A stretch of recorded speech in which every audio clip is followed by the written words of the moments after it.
देश में भाजपा सरकार की तानाशाही चल रही है। सरकार ने लोगों के बोलने की आजादी पर रोक लगाई जा रही है। कांग्रेस के पूर्व राष्ट्रीय अध्यक्ष राहुल गांधी द्वारा मोदी सरकार के अडानी मामले पर पूछे गए सवालों से सरकार बौखला गई। षड्यंत्र के तहत उनकी सांसद की सदस्यता रद्द कर दी गई। जनता की ओर से सवाल पूछने के लिए कांग्रेस द्वारा पोस्ट कार्ड मुहिम की मंगलवार से शुरुआत की जाएगी। सोमवार को पार्टी के जिला कार्यालय सेठबाड़ा पर यूथ कांग्रेस के प्रदेश अध्यक्ष ओमवीर यादव ने पत्रकारों से बातचीत करते हुए कहा कि तानाशाह मोदी सरकार सच का गला घोटने का प्रयास कर रही है। राहुल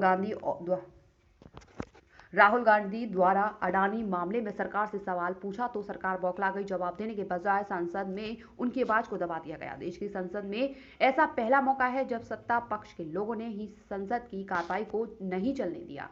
राहुल गांधी को अडानी के मामले पर ना बाहर बोलने दिया जा रहा है और ना संसद में। उन्होंने सरकार से पूछा था कि पीएम मोदी और अडानी का क्या रिश्ता है, साथ ही 20,000 करोड़ रुपए किसके हैं। जो अग्रणी अमीरी के मामले में 609 नंबर था, वो 8 साल में दूसरे नंबर पर कैसे आ गया। मोदी जी ने विदेश के दौरे कर अडानी को कितने ठेके दिलाए। पोस्टकार्ड योजना का कार्यक्रम कांग्रेस पूरे देश में चला रही है। पश्चिमी उत्तर प्रदेश की जिम्मेदारी उन्हें दी गई।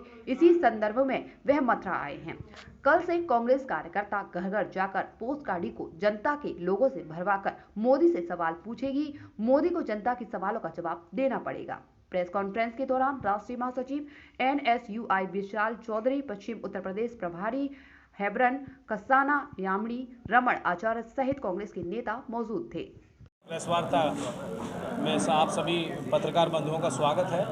और ये प्रेस वार्ता की गई है कि जो हमारे नेता राहुल गांधी जी आम जन की आवाज़ को संसद में उठा रहे थे, उनकी आवाज़ को बंद करने का काम इस सरकार ने किया है। उनकी सदस्यता निरस्त की गई, उनको गलत तरीके से 2 साल की सज़ा बोली गई और आमजन देख रहा है कि हमारी आवाज़ को कौन उठाएगा, कौन आगे सरकार के समक्ष रखेगा हमारे पक्ष को। तो इन्हीं में 2-3 मुद्दे हैं। ये कार्ड हमने लॉन्च किया है।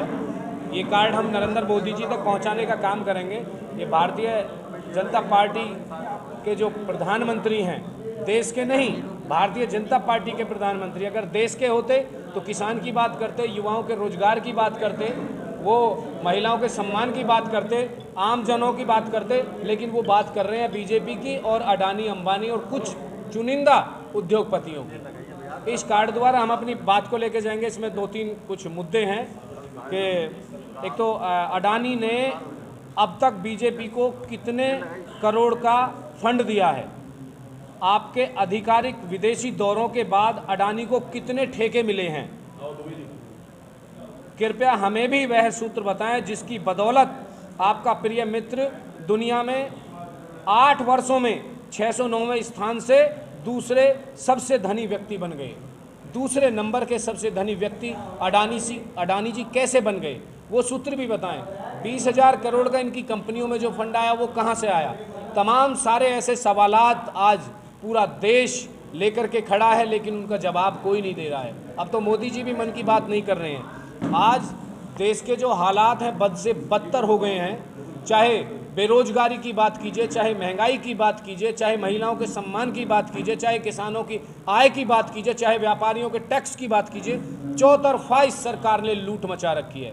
महंगाई आसमान छू रही है, हर चीज़ महंगी मिल रही है, आम जन की कमाई बंद और सामान खरीदारी महंगी हो गई है। आज आमजन की कोई आवाज़ नहीं सुन रहा है। और एक आवाज़ जो 3500 किलोमीटर की पदयात्रा करके राहुल गांधी जी पूरे देश में हर एक पीड़ित व्यक्ति की आवाज़ को सुन के एक अपना एक खाकानामा बनाया, एक हमने लिस्ट बनाई राहुल जी ने कि ये समस्याएं हमारे देश में हैं, मैं जाके संसद में इस आवाज़ को उठाऊंगा। तो उन तमाम सारी आवाज़ों को राहुल गांधी जी की सदस्यता खत्म करके उनको 2 साल की सज़ा बोल के उनको दबाने का काम इस सरकार ने किया है। तो ये तानाशाही रवैया नहीं चलेगा। जी, राहुल गांधी को सजा हुई।